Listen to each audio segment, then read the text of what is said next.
ఇంకో పక్క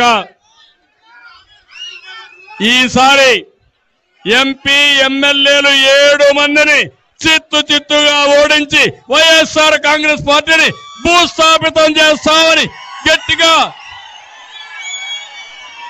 సంకల్పం చేయాల్సిన అవసరం ఉంది.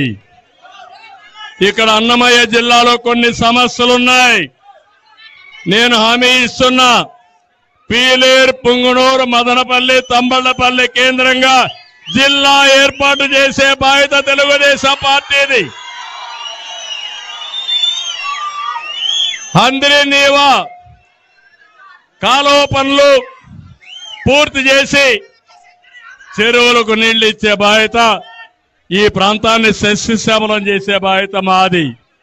ఇక్కడే ఏపీఐఐసి ద్వారా 2100 ఎకరాలు సేకరించారు.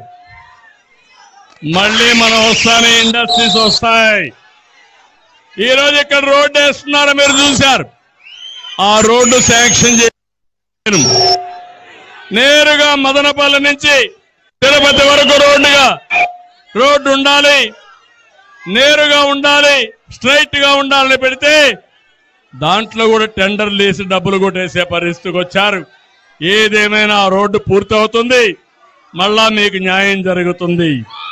టమాటా రైతు కోల్డ్ స్టోరేజ్ కానీ ప్రాసెసింగ్ యూనిట్ పెడతాం. టమాటా రైతు పాట్ విధానం ఉంది, దాన్ని రద్దు చేస్తాం.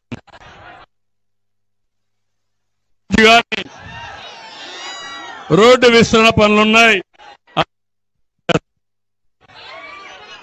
అందుకే కానీ మైక్ పనిచేయడం లేదు. ఓసారి పోతుంది, అందుకే